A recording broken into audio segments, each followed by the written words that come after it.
తెలంగాణకు మోడీ రావడం ఇది మూడోసారి. గత 2 సార్లు వచ్చినా కూడా పెద్ద చేంజెస్ ఏమీ లేవు. మూడోసారి వచ్చినా కూడా ఏమీ ఉండదు అనే విధంగానే చాలామంది అంటూ ఉన్నారు. ఈరోజు తెలంగాణ రాష్ట్రానికి భారత ప్రధానమంత్రిగా మూడోసారి బాధ్యతలు చేపట్టిన తర్వాత మొట్టమొదటిసారి తెలంగాణకు రావడంతోనే కాంగ్రెస్ పార్టీ వెన్నులో వణుకు పుడతా ఉంది. ఈరోజు ఎందుకనంటే అటు వెస్ట్ బెంగాల్లో ప్రభుత్వాన్ని ఏర్పాటు చేసిన తర్వాత, అటు అస్సాంలో ప్రభుత్వాన్ని ఏర్పాటు చేసిన తర్వాత నెక్స్ట్ టార్గెట్ తెలంగాణ రాష్ట్రమే అని చెప్పేసి ఏదైతే సంకల్పం తీసుకొని ఈరోజు రాజకీయంగా ఈరోజు సభ పెట్టడం జరిగిందో తెలంగాణ రాష్ట్రంలో, దీనికి 1,00,000 మందికి పైగా సభకు ఈరోజు హాజరైతా ఉన్నారు తెలంగాణ రాష్ట్రంలో. ఎందుకనంటే ఇప్పటికే మనం చూసినాం, అన్ని ఎన్నికల్లో కూడా తెలంగాణ రాష్ట్రంలో బీజేపీ గెలుస్తూ ఉంది. 8 అసెంబ్లీ స్థానాలు గెలిచింది, 8 ఎంపీ స్థానాలు గెలిచింది, ఎమ్మెల్సీలు గెలిచింది, మొన్న సర్పంచ్ స్థానాలు గెలిచింది. అన్ని స్థానాల్లో కూడా ఈరోజు భారతీయ జనతా పార్టీ గెలుస్తుంది. కాబట్టి తెలంగాణ రాష్ట్రానికి బీజేపీనే శ్రీరామ రక్ష, బీజేపీనే నిధులు ఇచ్చి ఈరోజు రాష్ట్రాన్ని అభివృద్ధి పథంలో నడిపిస్తుంది. కాబట్టి ఖచ్చితంగా తెలంగాణ రాష్ట్రాల్లో బీజేపీకి సానుకూలమైనటువంటి పవనాలు ఇస్తున్నాయి. వచ్చే అసెంబ్లీ ఎన్నికల్లో బీజేపీ విజయ దుందుబి మోగిస్తుంది. తెలంగాణ గడ్డ మీద కాషాయం జెండా ఎగరడం 100% ఖాయం. ఇది ఏ నమ్మకం చెప్తున్నారు? మీకు ఇక్కడ 119 నియోజకవర్గాలు గాను 119 మంది అభ్యర్థులు కూడా లేరు కదా? ఈరోజు ఎందుకు లేరు? మేము గతంలో చూసిరు మీరు, 119 స్థానాల్లో భారతీయ జనతా పార్టీ సొంతంగా ఈరోజు మా అభ్యర్థులను నిలబెట్టడం జరిగింది. మాకు ఎందుకు లేరు?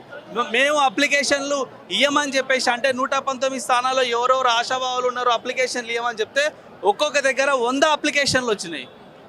అభ్యర్థులు లేరని మీరు ఎట్లా అనుకుంటారు? కార్యకర్తలు కూడా అప్లికేషన్స్ ఇస్తారు కదా, అంటే నిజంగా ఒక ఎమ్మెల్యే క్యాపబిలిటీ ఉన్న పర్సన్స్ ఉండాలి కదా అధికారంలోకి రావాలంటే. బీజేపీలో క్యాపబిలిటీ ఉన్నటువంటి వాళ్ళు అంటే ఈరోజు ప్రజాసేవకు చేయడం కోసం సామాన్యులకు కూడా ఈరోజు బీజేపీ పార్టీ టికెట్లు ఇచ్చి గెలిపిస్తుంది. గతంలో మనం అనేక రాష్ట్రాలలో చూసినాం ఇది. కాబట్టి బీజేపీ పార్టీలో కార్యకర్తలకు కానీ నాయకులకు కానీ కొదవలేదు. టికెట్లు ఇస్తే ఖచ్చితంగా వచ్చే ఎన్నికల్లో అందరూ కూడా సత్తా చూపిస్తారు, బీజేపీ గెలుస్తుంది. ఇక్కడ అంటే తెలంగాణ అనేది ఒక పోరాటాల గడ్డ, ఇక్కడ భారతీయ జనతా పార్టీ లాంటి వాటి పార్టీలకు స్కోప్ ఉండదు అని చాలా మంది చెప్తా ఉన్నారు. ఎందుకు స్కోప్ ఉండదు? ఈరోజు బీజేపీ ఎన్నడన్నా మనం చూసినామా? తెలంగాణ రాష్ట్రంలో భారతీయ జనతా పార్టీకి 8 ఎంపీ స్థానాలు వచ్చినాయి. ఎప్పుడన్నా? ఏనాడు రాలేదు.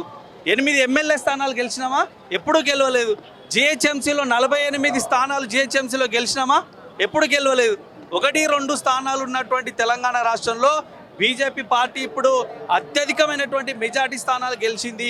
కాంగ్రెస్ పార్టీకి 8 స్థానాలు వస్తే బీజేపీ పార్టీకి 8 స్థానాలు ఎంపీ స్థానాలు వచ్చినాయి. అంటే దీని అర్థమైంది, ప్రజలందరూ కూడా తెలంగాణ రాష్ట్రంలో బీజేపీ పార్టీకి ఓటేయడానికి సిద్ధంగా ఉన్నారు. అందుకోసమనే ఏ ఎన్నికలు జరిగినా, ఎక్కడ ఎన్నికలు పెట్టినా కూడా మీరు చూడండి, 100% ప్రజలు మాకు అసెంబ్లీ ఎన్నికల్లో 35% ఓట్లను తెలంగాణ రాష్ట్రంలో ఇచ్చిర్రు.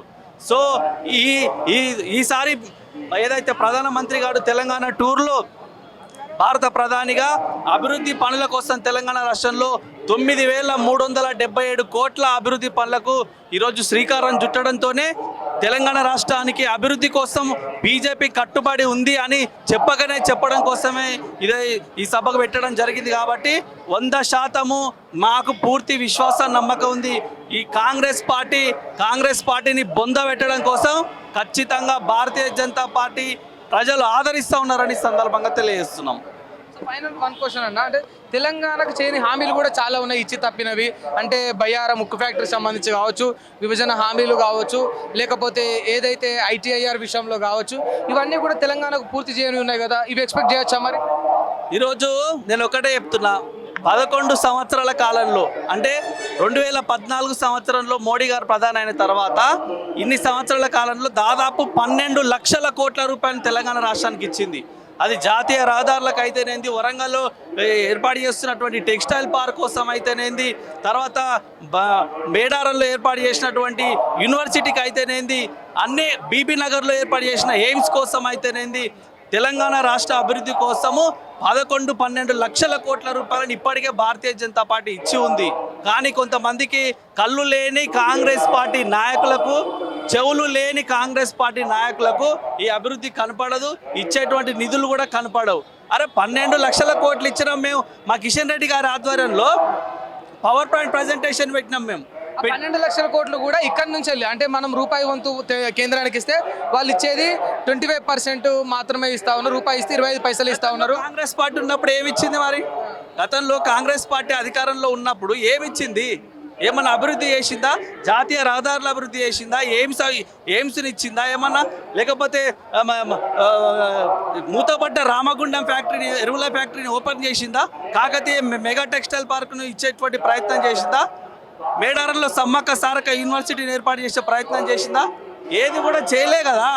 ఈరోజు చేస్తున్నటువంటి పార్టీ కాళ్ళల్లో కట్టెలు పెట్టి ఈరోజు తెలంగాణ అభివృద్ధికి మీరే ఆటంకాలు సృష్టించి కాళ్ళల్లో కట్టెలు పెట్టేటువంటి ప్రయత్నం చేస్తుంది కాంగ్రెస్ పార్టీ. ఈరోజు బాజాప్తా చెప్తున్నాము, బీజేపీనే తెలంగాణ రాష్ట్రంలో శ్రీరామ రక్షగా ఉండబోతుంది. బాజాప్తా చెప్తున్నాము, తెలంగాణ రాష్ట్రంలో ఎగిరేది బీజేపీ జెండానే. Thank you.